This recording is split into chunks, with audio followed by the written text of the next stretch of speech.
How SC verdict on Real Estate Act benefits homebuyers. The court also held that the amount invested by the allottees, along with interest as quantified by the regulatory authority or the adjudicating officer, can be recovered as arrears of land revenue from the builders.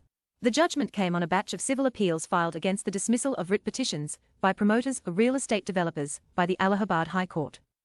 Last week, the Supreme Court affirmed that the provisions of the Real Estate Regulation and Development Act 2016 RERA are applicable to projects that were ongoing and for whom completion certificates were not obtained at the time of the enactment of the law, in effect interpreting that the law is retroactive.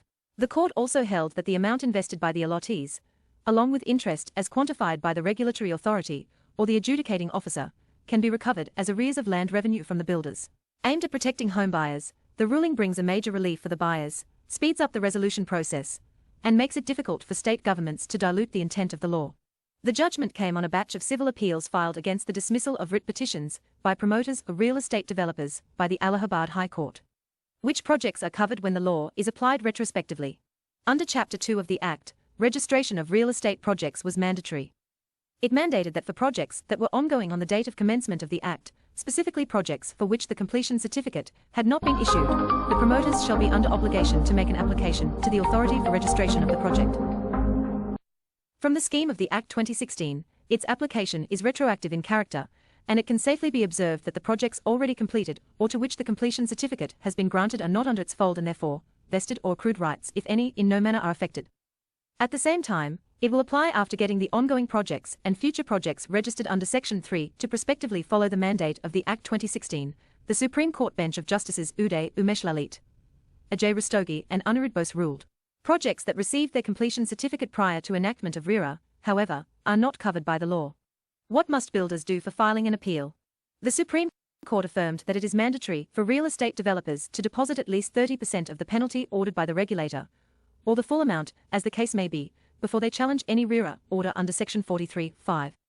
This is expected to ensure that only genuine appeals are filed and homebuyers' interests are protected. It may straightaway be noticed that Section 43(5) of the Act envisages the filing of an appeal before the appellate tribunal against the order of an authority or the adjudicating officer by any person aggrieved, and where the promoter intends to appeal against an order of authority or adjudicating officer against imposition of penalty. The promoter has to deposit at least 30% of the penalty amount or such higher amount as may be directed by the appellate tribunal. Where the appeal is against any other order which involves the return of the amount to the allottee, the promoter is under obligation to deposit with the appellate tribunal the total amount to be paid to the allottee, which includes interest and compensation imposed on him, if any, or with both, as the case may be, before the appeal is to be instituted, the court observed. The counsel for the appellants had argued that the condition of pre-deposit is onerous on the builders alone and discriminatory. The bench noted that, in our considered view, the obligation cast upon the promoter of pre-deposit under Section 43(5) of the Act, in no circumstance, can be said to be onerous as prayed for or in violation of Articles 14 or 19(1)(g) of the Constitution of India. What did the court rule on homebuyers recovering their investment? This comes under Section 41 of the Act. The builders had contended that under Section 41, homebuyers are only entitled to recover interest or penalty as arrears of land. The court, however, ruled that if Section 41 is strictly construed and it is understood to mean that only penalty and interest on the principal amount are recoverable as arrears of land revenue, it would defeat the basic purpose of the Act. Taking into consideration the scheme of the Act, the court observed, what is to be returned to the allottee is his own life savings. The amount with interest as computed or quantified by the authority becomes recoverable, and such arrear becomes enforceable in law, it said. Why did RERA come in? Regulation of the real estate sector was under discussion since 2013, and the RERA Act eventually came into being in 2016. Data show that more than 77% of the total assets of an average Indian household are held in real estate, and it's the single largest investment of an individual in his lifetime.